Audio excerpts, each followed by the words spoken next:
Welcome to The Concept Architect. Today, we're mapping the architecture of Tara Mohr's Playing Big. It's a blueprint for dismantling the internal systems that hold brilliant women back, and it's full of protocols designed to unleash their impact. So let's start with the core paradox of this whole blueprint. How can the very habits that make you a successful student, the ones that get you the A's, actually become the biggest liability in your career? This is the central question Tara Mohr really forces us to answer. The core problem this book is engineered to solve is a phenomenon Mohr calls playing small. And it's not about a lack of ambition, not at all. It's about a powerful internal resistance to claiming one's own voice and impact. Mohr's foundational thesis is that the main obstacles aren't the external gatekeepers or some missing credential. The whole system she builds is based on one single premise. The most significant barriers are internal. The entire conflict plays out within your own mental architecture. So if the fight is internal, let's map out that battlefield, right? Mohr's psychological framework is built on a fundamental conflict between two competing voices that are constantly dictating our actions.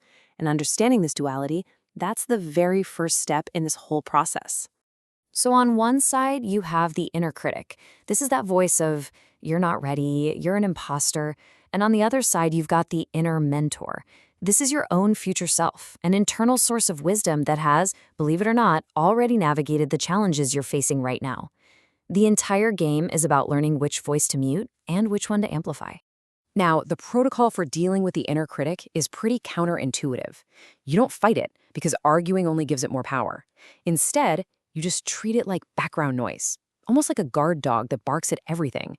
You simply acknowledge its presence, there's the critic again, and then you get right back to work. And to amplify its counterpart, the inner mentor, you have to totally change where you source your guidance. The protocol is to stop pulling friends or seeking external validation. Instead, you go inward. Visualizing your wiser, future self allows you to tap a well of wisdom that isn't contaminated by that need for outside approval. All right, let's move to the next part of the blueprint and see how this all builds. The rules of unlearning. This is where we shift from just understanding the internal system to actively rewiring the harmful behaviors we've all been taught. A core component of this rewiring is a totally new way to classify fear. Mohr introduces two Hebrew terms that act as a kind of compass. First, there's Pachad. That's the paralyzing anxiety of imagined failure. That's your signal to stop. But then there's Yirah. That's the awe you feel when you're stepping into your full potential. That feeling, which we often mistake for fear, is actually your signal to proceed. Think of it like this. Pachad is the force that locks you in the comfort and fear zones. But Yirah is the energy that pulls you through them, into learning and into growth. So the goal isn't to eliminate fear, but to learn how to read it, to use Yirah as a compass pointing directly toward your next big step.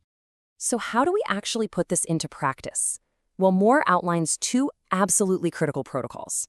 First, you have to actively unlearn the good student habits that reward compliance and thoroughness over risk-taking and improvisation. And second, you have to unhook your self-worth from external feedback. Praise and criticism are not verdicts on your value. They are simply data points about other people's perspectives. Okay, so once you've started unlearning those old habits, you arrive at the final directive in Mohr's architecture, a call to action that is simple but definitely not easy. Right here, Mohr just dismantles one of the most common internal barriers, the myth of readiness.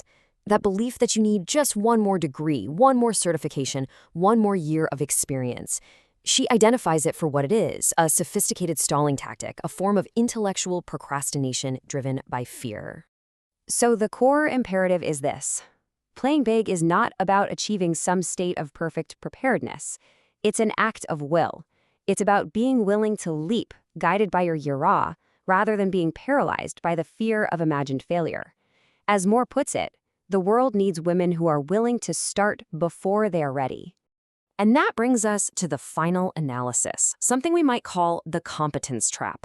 It's a sharp critique of how the very systems that are designed to empower women can become their own gilded cages. And this brings us right back to that central paradox from the beginning. The architectural flaw in the system is that a woman's greatest good student strengths, diligence, preparation, compliance, these become her primary liabilities in leadership. The glass ceiling, Mohr argues, isn't just an external barrier. It's a structure reinforced from within by an addiction to getting an A in a world that doesn't reward perfection, but rewards imperfect action. Which leads to the final architectural question for you to dismantle. What A do you need to finally stop trying to earn?